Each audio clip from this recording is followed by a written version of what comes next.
Je dois vous confesser, chers amis, que quand on entend ce genre de passage d'évangile, j'ai vraiment du mal, je culpabilise, l'impression de ne pas être à la hauteur de ce qui nous est demandé.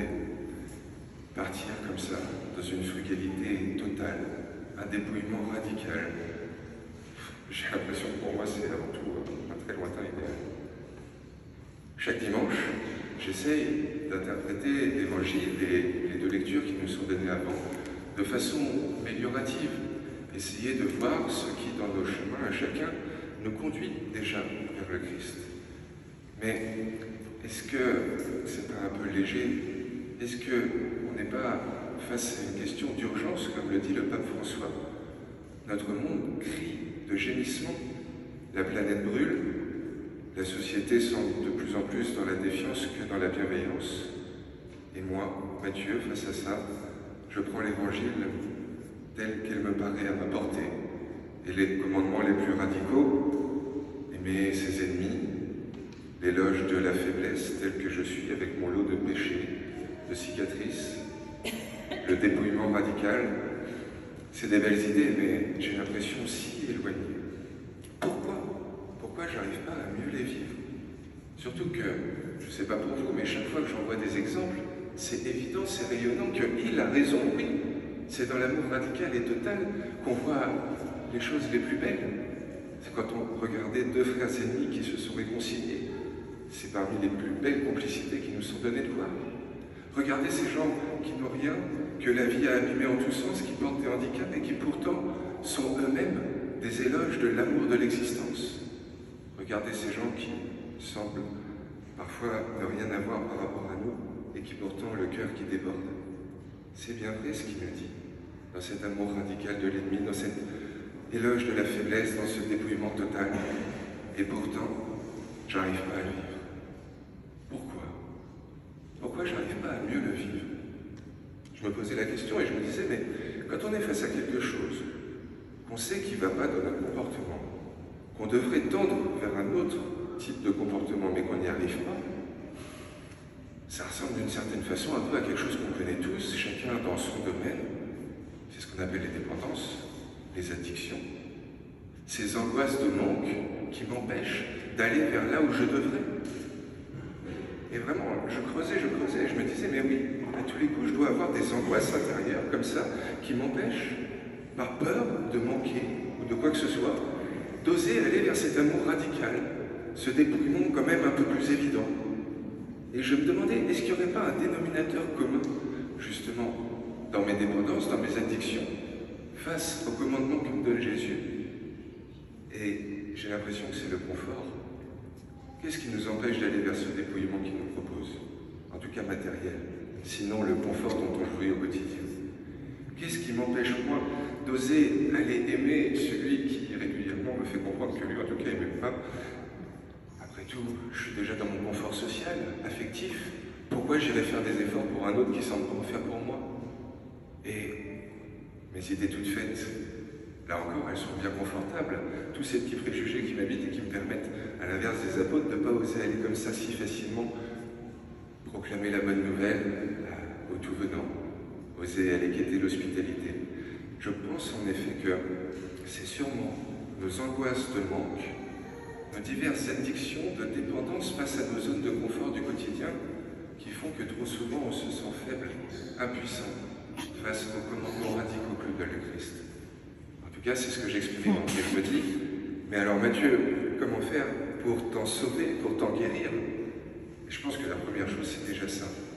Être capable de se demander pourquoi j'y arrive pas, pourquoi j'y arrive pas mieux, qu'est-ce qui bloque en moi? Et si c'est ça, si c'est constater que ce sont des angoisses qui me bloquent, qui me frustrent, mettre un nom dessus, les reconnaître, les identifier. Et si c'est quelque chose de l'ordre comme ça, d'une dépendance à une forme d'une zone de confort dont on a peur de manquer, eh bien reconnaître que ce n'est pas qu'une question de volonté. La science, la médecine d'aujourd'hui nous l'apprend bien. Ce serait tellement simple de pouvoir guérir les addictions d'un claquement de doigts. On n'y arrive toujours pas bien, mais on a compris que ce n'est pas que de l'ordre de la vérité. C'est plus profond, c'est ancré dans notre corps, dans notre réseau neuronal, et ça touche les zones de la réponse. Et peut-être que là, justement, il y a quelque chose à creuser. Je vous le dis régulièrement, je crois que nous ne sommes pas des êtres de logique et de raison avant tout, mais des êtres d'émotion. C'est ça qui nous fait avancer. Et c'est peut-être justement par ce biais que je pourrais travailler pour essayer d'améliorer tout ça. Le système des récompenses. Et je me disais, mais est-ce que pour nos amis les apôtres, les disciples, ça a été plus simple? Alors certes, à l'époque, ils n'avaient pas d'iPhone ou de super voiture ou quoi que ce soit, mais quand même, ils ont tout quitté. Là, on pense que, a priori, ils sont partis en mission telle que leur a proposé Jésus, quoi, juste une paire de sandales aux pieds et une tunique sur le dos. Qu'est-ce qui fait qu'ils ont osé, eux, malgré toutes les épreuves? En tout cas, la trace qu'on en a dans les textes et dans les actes des apôtres particulièrement, c'est tout simplement qu'ils ont reçu plus de récompenses qu'ils n'ont eu l'impression de manquer face à toutes les épreuves qui leur sont tombées dessus. Ni plus ni moins. C'est peut-être ça justement ce que nous offrent de comprendre les apôtres, que à partir du moment où la récompense est plus importante que l'épreuve, ça peut marcher. Et ça me faisait penser à ce nombre de parents qui me disent qu'ils ont réussi à arrêter de fumer le jour où ils sont devenus parents. J'imagine que ça a dû être aussi difficile d'arrêter à ce moment-là que les 20 fois où ils ont essayé avant. Mais là, dans leur vie, il y avait une récompense plus grande. Quelque chose qui a fait que l'épreuve paraissait peut-être plus franchissable. Oui, les disciples nous le montrent. On en a tous des exemples évidents de notre quotidien. Si ce n'est pas tant... Pardon. Les commandements du Christ... Pardon, je me suis perdu. Moi aussi, je me suis perdu. C'est peut-être que c'était pas si important que ça de continuer vers là, mais je crois que c'est ça. Ce que nous montrent les disciples, c'est que l'important, c'est peut-être pas de se centrer avant tout sur la morale du devoir. On la connaît tous, mais régulièrement, elle nous bloque, elle nous fait culpabiliser. Par contre, comme les exemples qu'ils nous donnent aussi, eh bien, nous connaissons tous ces moments où même dans la frugalité, on peut toucher une vraie joie. Ces moments où, même face à l'inconnu, on peut vivre un vrai cœur à cœur, pendant même des fois des heures. Ces moments où on peut être bousculé dans nos zones de confort, mais où on touche les vraies grâces que le Seigneur nous promet. Il faut que j'aille vers ça. Je ne sais pas pour vous, mais en tout cas, je sais qu'il faut que je descende mon regard de cette morale du devoir plutôt vers les promesses qu'il nous offre, parce que c'est urgent. Le rapport du GIEC qui est tombé il y a 2 ou 3 semaines nous le redit, ce qu'on imaginait pour dans 30 ou 50 ans, c'est pour dans 10 ans. Les actualités nous le rapportent trop régulièrement. Il y a une urgence écologique et sociétale. On voit toutes ces crises qui arrivent. Moi, Matthieu, je ne peux plus me permettre de prendre dans l'Évangile seulement ce qui me semble à ma portée. Il faut que je sois capable de faire plus, d'aller vers ces commandements radicaux qu'il donne. Mais si je ne vois que eux, je culpabilise. Alors oui, peut-être me centrer sur les promesses, sur les récompenses qu'il a à m'offrir, parce qu'elles sont bien là, je les connais. Et donc je me disais, peut-être profiter de l'été. Après tout, l'été c'est quand même un autre temps, un temps plus favorable pour essayer des choses, pour vivre sur un autre tempo.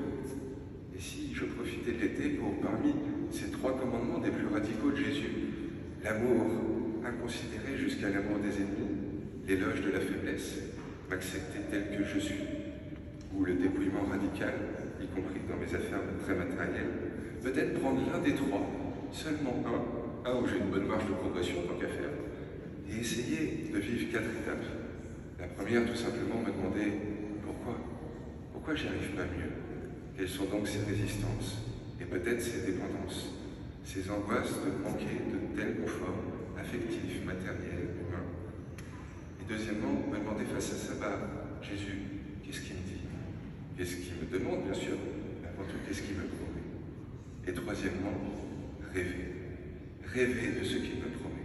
Être capable de le désirer, de le convoiter, comme des fois on a ces comportements presque compulsifs face à certains achats. Mais là, on est sur 1000 fois mieux que la super voiture ou le dernier iPhone. On est sur les promesses de Dieu. Être capable de les rêver et de les désirer pour me donner de les obtenir quatrièmement par les moyens qu'il me donne. Mais là, vraiment, ce sera autrement plus simple, j'en suis convaincu. C'est l'exemple que régulièrement vous partagez tous. Et oui, je crois que c'est ce qu'il me faut essayer cet été. Je me dis qu'au pire, il n'y aura pas grand-chose de perdu et au mieux, tout sera gagné.